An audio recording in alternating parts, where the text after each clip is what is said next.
How long was Neil Armstrong actually on the moon? When did Europe start speaking English? Did Marco Polo really go to China? CuriosityStream is the streaming service for all things history, plus science, wildlife, and more. What's the real story behind the Mona Lisa? We've got that. What caused the collapse of Rome? We know. Where did we find mankind's earliest ancestor? Come find out. For the holidays, give the gift of curiosity with 25% off gift cards for your curious cohorts. It's holiday shopping season at curiositystream.com/gift. Lucky Land Casino asking people, what's the weirdest place you've gotten lucky? Lucky? In line at the deli, I guess? Aha, in my dentist's office. More than once, actually. Do I have to say? Yes, you do. In the car before my kids' PTA meeting. Really? Yes. Excuse me, what's the weirdest place you've gotten lucky? I never win and tell. Well, there you have it. You can get lucky anywhere, playing at LuckyLandSlots.com. Play for free right now. Are you feeling lucky? No purchase necessary. Void where prohibited by law. 18 plus. Terms and conditions apply. See website for details.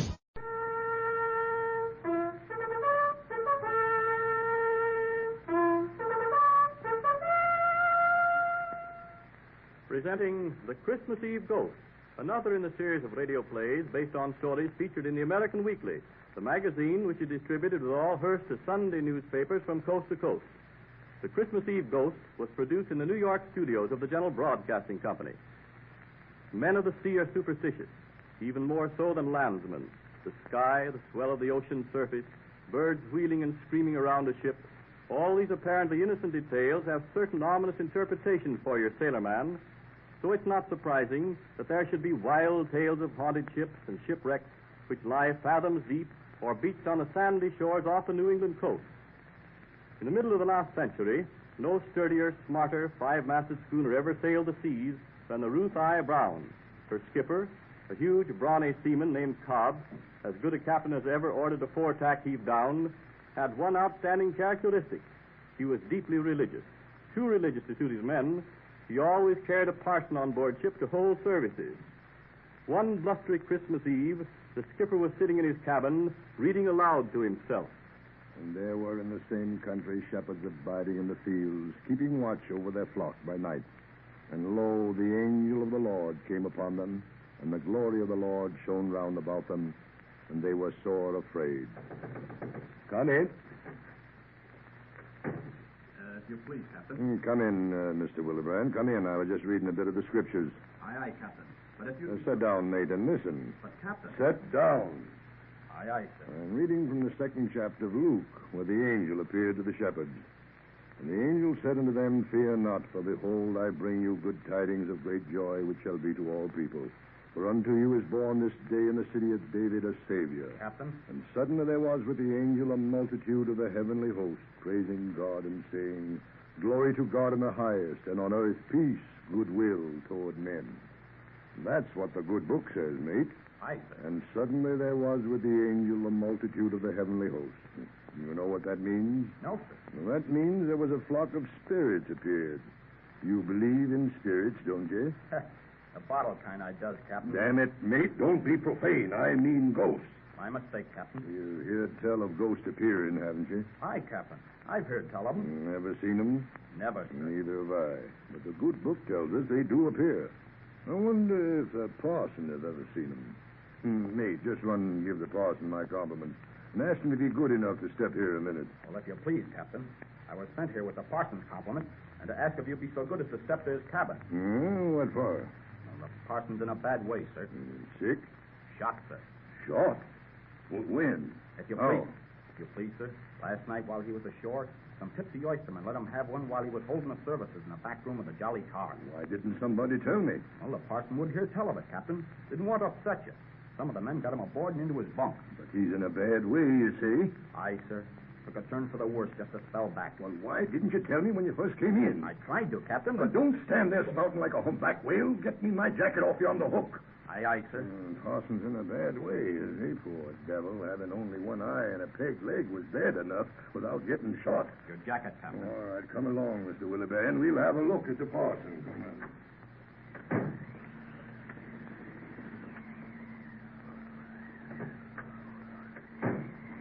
Captain? Yes, Parson. Oh, thank you, sir, for coming. Oh, that's all right, Parson. That's... No. Don't you try to get up now. Lie back and rest. Thank you. I'm pretty weak. Mate, Captain. And turn the lantern the other way a little. Light's right in his face. Aye, sir. There. That better, Parson? Much thank you, Captain. Sorry to be so much trouble. Oh, no trouble, man. No trouble at all. But it won't be for long. Why, of course not. Well, you'll be up and about deck in short order. Pardon me for contradicting, Captain, but I'll never pace a deck again. Oh, being six made you morbid, Parson. Now stop thinking that way. My time's come, Captain. I knowed it soon as the bullet hit me. Funny, ain't it? What? How we never know how the end will come. I always hope to die in my home port, but it's to be at sea. Oh, stop talking like that, man. It's true, Captain. I'm dying. My race is run. Ah, you hear that? Hear what? Music. Heavenly music. Where? Here, in this cabin. Do you hear it, Mr. Willebrand? No. Are you sure you heard music, Parson? I heard it. I hear it still. Listen. Can't you hear it, too? Would you like me to read a bit of scripture, Parson? They're coming to take me home. God sent his angels for me. See them, Captain. Now, you lie back and rest, Parson. Oh, Captain, you don't believe me. You think I'm delirious. I'm not. I see the angels and hear their music. Yes, Parson, yes. If you say you do, you do. The good book says God sends his angels, doesn't it? Yes, Parson, it does. Now, what did I tell you, Mr. Willebrand? I was just sending Mr. Willebrand here for you, Parson, when he come for me. I've just been reading about that in the good book. It's true. It's gospel. The Spirit does return. I know that I shall return, too. Yes, Parson. I die strong in the faith that I'll be allowed to return. And then I shall not only preach to men's souls, but I shall heal their bodies. Lantern's getting dimmer, Captain. Will I fetch some more oil? Oh, don't bother, mate. My lantern of life is growing weaker, too. Captain. What is it, Parson? I always preach the truth, ain't I? That you have. You believe what I've told you, don't you? Aye, but come now, lie back now. Don't lean on your elbow like that. I must make you believe what I'm about to say. Yes. I know that I shall return the same night, this very hour, to preach to men and heal their bodies. Aye, Parson. Remember this, Captain.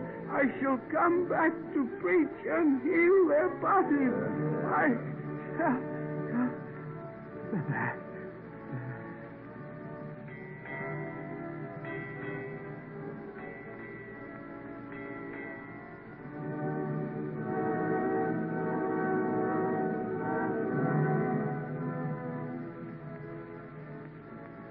A week later, the Ruth I. Brown caught fire from a galley stove while everybody was ashore, and she burned to the water's edge.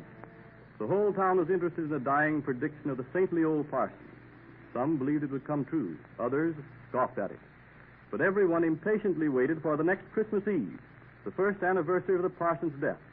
One of the most ardent believers in the prophecy was little Davy, the crippled son of Captain Cobb. He constantly talked of the parson's return and hoped that he might be relieved of his crutches. Although he never expressed his opinion of the whole matter, Captain Cobb took his little son down to the wreck of the Ruth I. Brown on the appointed night.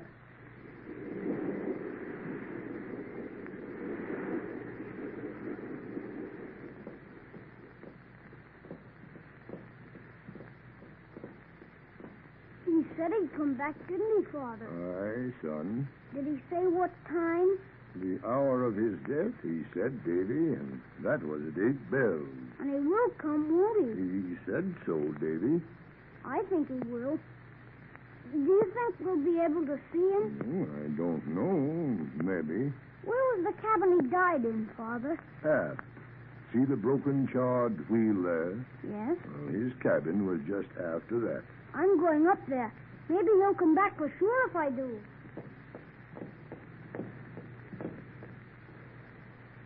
Evening, Captain Cobb. Evening, Mr. Willebrand. Tonight's the night, ain't it? Aye. Tonight's the night. Folks are starting to gather, I see. Aye. You believe the parson will come back, don't you? He said he would. Yeah, he said lots of things the parson did. But I won't believe him. Well, then, what are you here for? Just to see all the folks get fooled. Come to scoff, huh? No, I wouldn't say that. Just come to look on a spell. Mind the night he died, Captain? How you been reading about the spirits coming down from heaven and how he heard them coming after him? Aye. And all that eerie music he was raving about? He and you never heard a note of it, did we? No, mate, we didn't. He was the only one aboard who heard or saw anything. Aye. Well then, Captain, how will we ever know if he comes back? I wish I knew, mate. I wish I knew.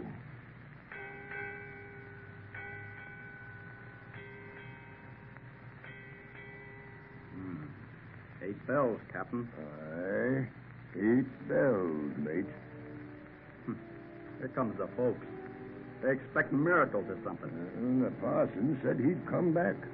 Said he'd come back to preach and heal this very hour, mate. But do you think he'll come back, Captain?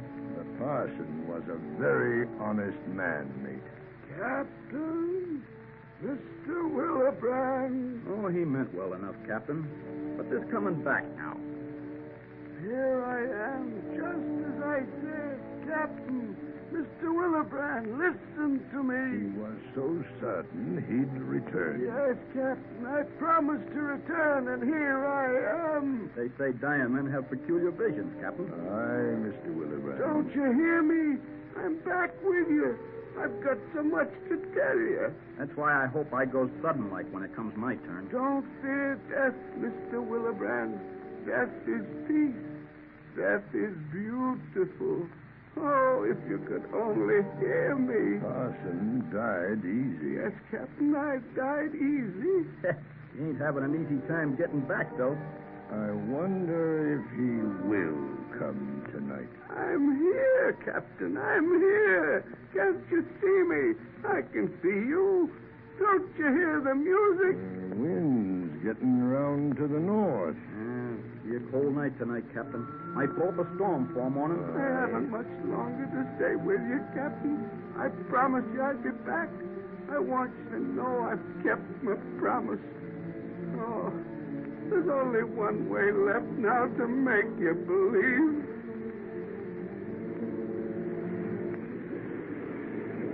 Well, I guess the parson's failed you, Captain. Might as well get back to where it's warm. I guess you're right, mate. I guess you're right. Oh, where's Davy? He left me here just a few minutes ago. He went aft by the wheel there. Oh, somebody's coming along the deck now. Is that him? Well, must be. Nobody else up there. Can't be, Captain. Davy'd be on his crutches. It is Davy. And he ain't got his crutches. Captain, you mean? I don't know what I mean. Father! Father! Davy! Be careful. Where's your crutches, I son? saw him, Father. I saw the parson. Child imagines things so easily. I shouldn't have brought him. Careful, Davy. I'll come get you, son. You don't have to, Father. See? And I'll never need my crutches again. I can walk. Well, I'll be... Davy! Davy, my boy! Oh, thank God! Thank God!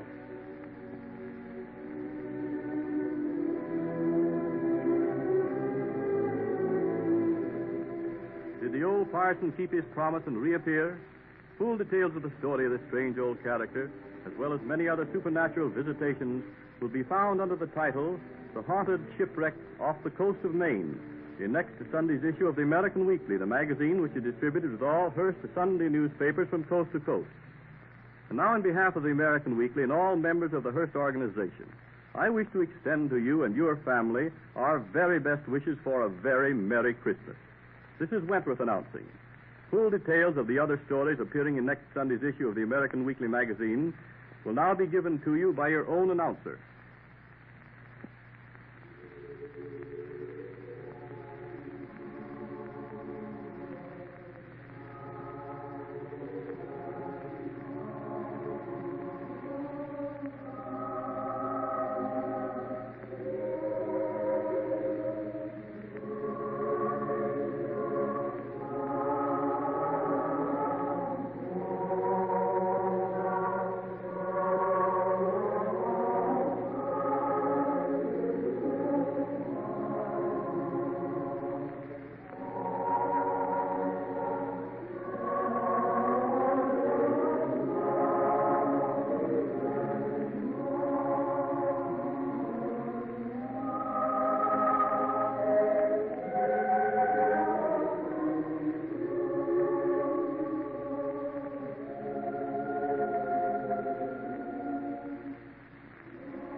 presenting The Broken Coin, another in the series of radio plays based on stories featured in the American Weekly, the magazine which is distributed with all Hearst Sunday newspapers from coast to coast. The Broken Coin was produced in the New York studios of the General Broadcasting Company. That section of Paris, known as Montmartre, and once famous for its nightlife and gaiety, is plunged in gloom. The playground of the world, as Parisians proudly called it, has become as lively as a burial ground. One quiet evening recently at the Chat Noir, one of the more ill-famed of night restaurants in the Rue Pigalle, Suzette Claudier, one of the ladies of the evening to be found there, is sitting alone at a table, idly turning a wine glass between her fingers as she meditates under the spell of the music of the cafe violinist.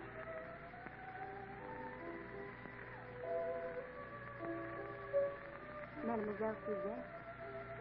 Mademoiselle Suzette. Eh? What is it? Oh. What can I do for you, ma chérie? I'm Marie Parquet. This is my first evening here, and Madame Lafleur said you'd tell me what I'm supposed to do. She said I'd tell you, eh? Yes. How well she knows where to send you. Nobody in the Rue Pigalle has been an entrepreneur as long as I have. Well, what do you want to know, ma chérie? I don't know, mademoiselle. All the madame said was to see you. Very well, I'll start at the beginning. We try to get as much money out of the patrons as they have. The more you can wheedle, the more money you make. Is that clear? Yes, Mademoiselle Suzette. As soon as a patron arrives, you're to rush to him and overwhelm him with attentions and dazzle him with your charms. And your perfume, you understand? I think I do. In preparing for your evening's work, Marie, see to it that you use a heavy, sensuous perfume. The patron will be sure to breathe its fragrance as you bend over his shoulder. I understand. Then, when you're seated with him, you have a sudden thirst and hunger. That's your stock in trade, ma chérie. Your professional appetite. But if I have to eat and drink with a patron, what shall I do when another comes in? That is where the skill comes in. You only pick at the food, and the eagle-eyed waiter will see to it that it doesn't stay on the table long. But what about the drinks? Let the patron drink most of the bottle, but let him think that you helped considerably. But suppose he notices that I haven't? You distract his attention by being very demonstrative. You kiss him and put your arms around his neck. As you do, the waiter will substitute another bottle, which has been diluted. Then suppose the patron refuses to buy more than one bottle. For that type of patron, we have a special technique. You see this vial? Yes. What's in it? A powder, which will make him forget for a while. You mean poison? A sleeping potion. Of course, if a little too much is dropped into his glass, the sleep will be a little longer than intended. Oh, how awful. Oh, don't be shocked, Mary. It's a common thing here in Montmartre. But supposing the glasses get mixed? Suppose it would only put you to sleep, ma chérie. With me, it would be different. My heart would never stand it. One glass and tout fini. Oh, Suzette, have you ever administered a special treatment? Oh, yes, a few times. Oh, I never could do that. You won't have to, Sherry. Suzette will take care of that for you. All I'm supposed to do then is to get patrons to buy food and drinks? As far as the cafe is concerned. But there's a pretty penny to be gained for yourself in other ways. How? Tell the patron a sad story. You have an aged mother to support, a ring you wish to get out of the pawn shop because of sentimental reasons, or you have an overdue rent bill to be paid. Will he give me money if I do? Try it. You'll get twice as much as you ask for. Maybe I can do that. I'll try, Suzette. You're a pretty little thing. How old are you? 18. 18. Just the age I was when I left the convent. Were you in a convent, too? Yes. I was sent to a convent when I was a young girl. My father used to come and see me on holidays. You see, my mother died when I was small. Then, when I was about 18, Father's visit suddenly stopped. You mean he died? That's what the Mother Superior thought. I remember one evening, just at vespers.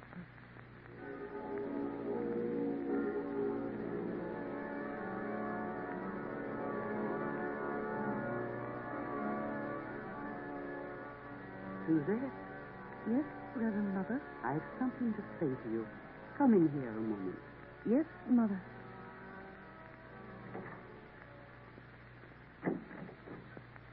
Suzette, your father hasn't been in touch with you, has he? No, Mother. He hasn't been in touch with us, either. He used to come on all the holidays. It's strange that his visits have stopped so suddenly, is it not, Suzette? He may be ill, Mother. In that case, I think he would have notified us in some way. Perhaps he went away on a business trip. Perhaps. But I think, and you must be brave, my child, I think he has passed on. Oh, no. Yes, my child. I know it is a shock to you. There's no other way to look at it. Now, the funds your father left for your education are nearly depleted. Have you any other relatives to whom you can turn for assistance? No, Mother. If Father has passed on, I'm alone in the world. There are two ways open to you. Enter the convent as a sister, or take what money is left and seek your fortune in the world. I shall give you a little time to think it over. You may go into Vespers now. Very well, Reverend Mother.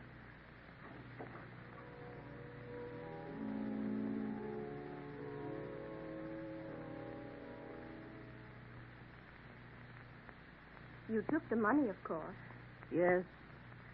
The Mother Superior gave me what was left, and a few trinkets my father had left in her care. Among them was this. A half a coin. How strange. My father took the first money he earned after he was married and broke it into two pieces.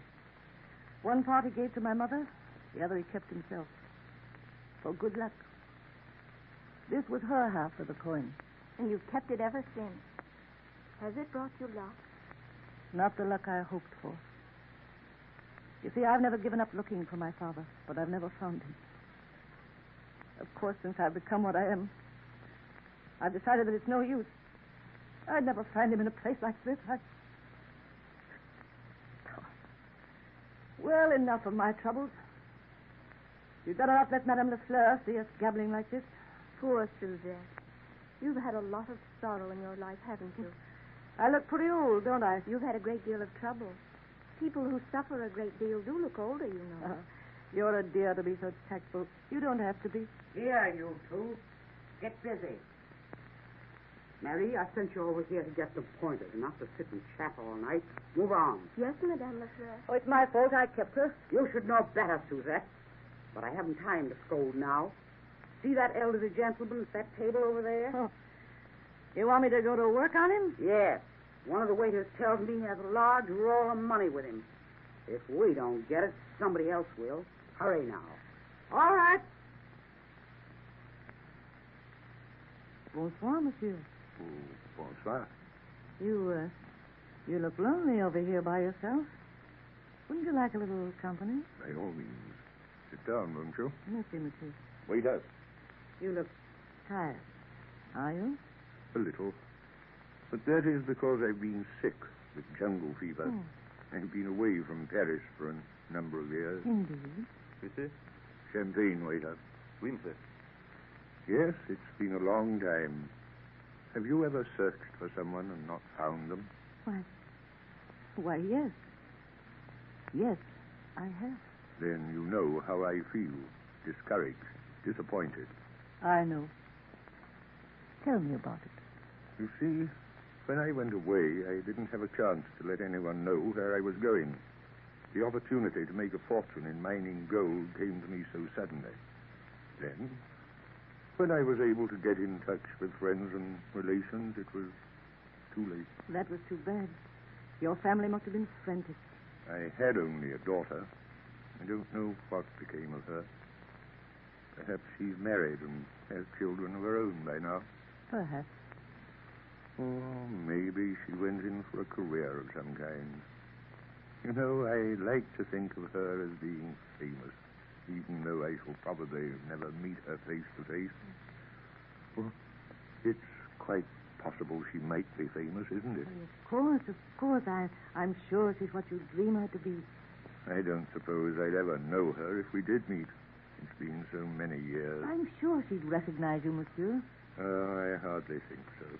The fever has changed my appearance a great deal. There's only one way we could ever recognize each other. What is that, monsieur? A birthmark of some kind? No. By this. A half a coins. Odd, isn't it? Well, my daughter has the other half, wherever she may be. Excuse me, Suzette. Madame Lefebvre wishes to speak to you. I'll sit with the gentleman while you're gone. Yes, I must see Madame. Excuse me, monsieur. Certainly. What's got into you this evening, Suzette? You've done nothing but talk. Yes, madame. Now, the gentleman evidently isn't going in for drinking this evening. We'll have to put him to sleep some other way. The powders? Oh, no. Don't be a fool, Suzette. Why, you've never acted this way before about the powders. What's the matter? But I... Oh, nothing, madame. Very well, then. You'll do as I say. Give the gentleman the powders, you mean? That's already been taken care of. Madame! See? The waiter's placing the champagne glasses on the table even now. Oh. The one in front of him contains the slumber potion. A generous one, by the way. Oh, no. What's wrong with you tonight, Suzette? If your gentleman has a weak heart like you, can I be blamed? I must get back to the table at once, madame. But certainly. Get his wallet. Be sure you'll get his money before he leaves here. Understand? I'll be waiting for you in my room.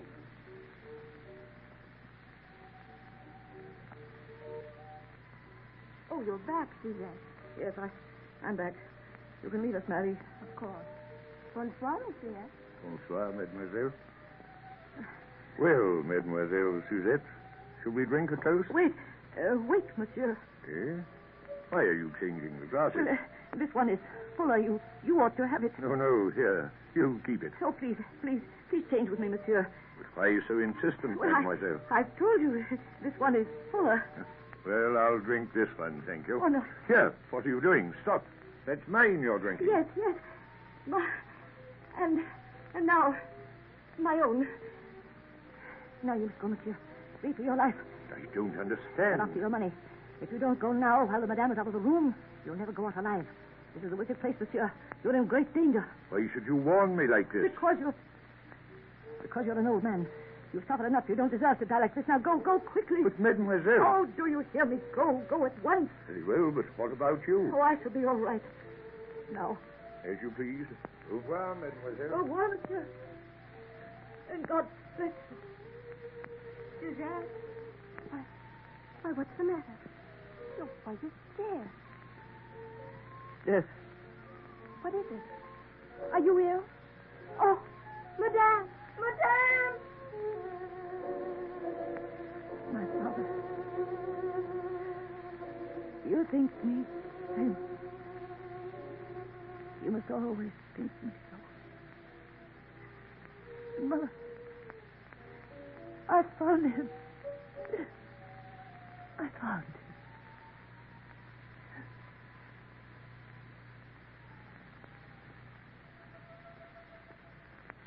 The radio drama which you have just heard was inspired by an exclusive story appearing in next Sunday's issue of the American Weekly magazine.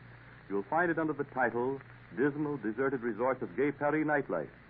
This is but one of the many interesting true life stories and articles appearing in next Sunday's issue of the American Weekly, the magazine which is distributed with all Hearst Sunday newspapers from coast to coast. This is Wentworth announcing and wishing you in behalf of the American Weekly and the entire Hearst organization the very happiest of all New Year's. Full details concerning the many stories and articles to be found in next Sunday's American Weekly will now be given to you by your own announcer.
With the Lucky Land Slots, you can get lucky just about anywhere.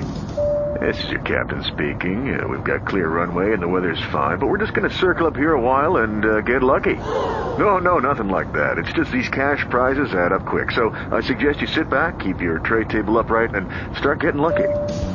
Play for free at LuckyLandSlots.com. Are you feeling lucky? No purchase necessary. Void where prohibited by law. 18 plus terms and conditions apply. See website for details. It's the most wonderful time of the year, Christmas. And what better way to get into the holiday spirit than with a Minky Couture blanket? Whether you're gathered around the tree with loved ones, roasting marshmallows by the fire, or just looking for a cozy way to stay warm on a chilly night, Minky blankets are the perfect addition to your Christmas festivities. With a wide range of festive designs and colors, you can find the perfect blanket to match your holiday decor or gift to your loved ones. So this Christmas, make your holiday even cozier with a Minky Couture blanket. Head to minkycouture.com now and find your perfect blanket, just in time for the holiday. Happy holidays from Minky Couture.